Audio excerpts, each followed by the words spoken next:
question for you. When we fire Leonard Boswell, you think he'll come back, talk to this group, say it was the best thing that ever happened to him?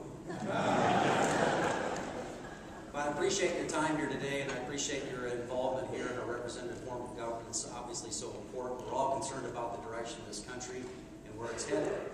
And before I talk about that, I'd like to talk a little bit about myself, a little bit about my background. I'm the oldest of 4 boys.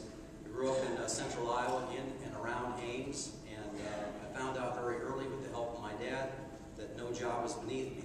Much like Pat, I had those back of the hay-rack experiences, the smart end of a shovel, smart end of a paintbrush. We were always doing something that kept us busy as boys. And we also were a lot that set lofty goals. Our family is known, as John mentioned here, from wrestling. Wrestling's not the biggest sport in the state, but it is something that we're known for. Everybody in this audience probably knows somebody who's competed in the sport. And you know, it takes a special breed of cat to get out there by yourself, and much like what we have here in the political environment. We set lofty goals. My family has the distinction of winning 10 state titles in the sport. So for some of you, that's a traffic nuisance in February, but for us, it was real life.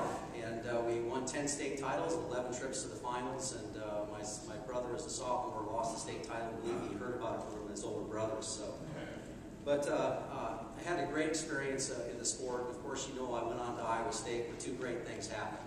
Number one is I met my bride, Annie, and we've been married for 21 years. We had 3 lovely daughters, Jenna 16, Grace 12, and we had the surprise of our life last year where at age 50 and 46, we brought a new child into the world, Samantha Rose. So nobody has to tell me that life begins at conception.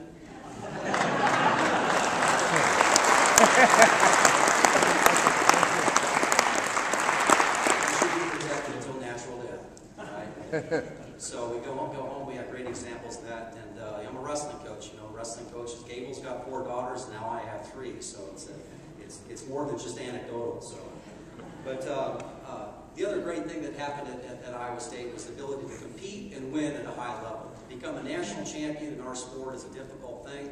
I had the opportunity to do that when a lot of people didn't think I could get there. I had to beat out an Olympic champion, that guy who made the Olympic team the previous year to win that championship. Having that experience, though, I got an opportunity to coach and take over a great program at the age of 25. So I've been given responsibility at a young age and follow through with that. Coaching is much different than competing. It's much more of a giving experience. You're basically an advisor, you're a guide trying to help athletes get to their goals. And that relationship worked out for me all throughout my careers. And at age 33, I moved into the financial services arena where I became a financial advisor. For the last 17 years, that's what I've been doing. And my job, as I looked at it, was always to keep people between fear and greed. And you take a look at what government leaders are doing right now, and what are we doing?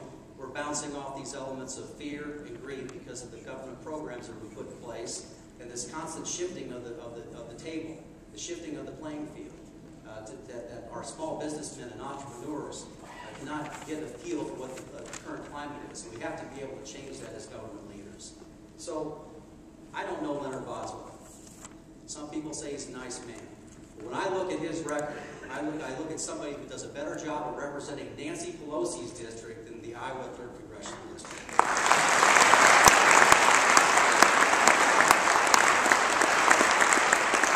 This woman has her fingerprints all over our congressman. What are we going to do about that? All right? We have a great opportunity to go ahead and change that. But I look at the 3 bills that were passed here recently. The stimulus bill. The only type of jobs that were created were government jobs. Right? And basically phony jobs in phony districts. We're told that if we didn't pass this thing, unemployment would go over 8%. Now we're well close to 10%. And the underemployment number is close to 17%. Then you take a look at cap and trade. You know, this ought to be called the Socialist Country Relief Act of the next half century, because what it does is it dupes us into wealth transfers that benefit other states and other parts of the world, and it makes it difficult for us to compete by adding energy costs. At a time when 23% of mortgages are underwater, what are we doing? We're piling on bills that make energy to be able to heat these homes and provide electricity much more difficult, and we're adding on additional cost. Then you take a look at the health care debacle that Pat was referring to. A 2,000-page bill that was passed in 3 days. Tell me Leonard Boswell read that bill. No, all right? And here we are stuck with, we're promised that there'd be total disclosure. We could see what the conference is going to look like. We're not getting that. So that's why I'm running to the fight. And that's why I decided to step up to represent people here in the state of Iowa, like I've done in other roles, like I've done at the wrestling program, like I've done as a financial advisor, to keep people between fear and greed, to step up like all of us want to do, right, and really make a difference. And we here as Republicans have a great opportunity. We know that our ideas work. We know that the other side doesn't have confidence in their ideas. Their knees are locked up and they can't change off their course. Our ideas are found difficult and left untried.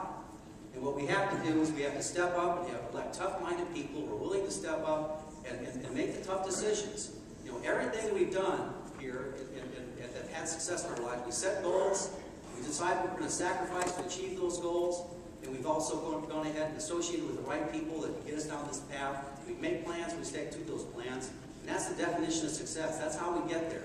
And that's what I would like to do. I appreciate your support. I appreciate everybody stepping up in this environment here to be involved. How do you get involved with my campaign? Log on to our website, www.gibbonsforcongress.com. Put up a yard sign. Get involved. Call me. I got a cell phone number. All right? It's out there on the latest letter that we put out.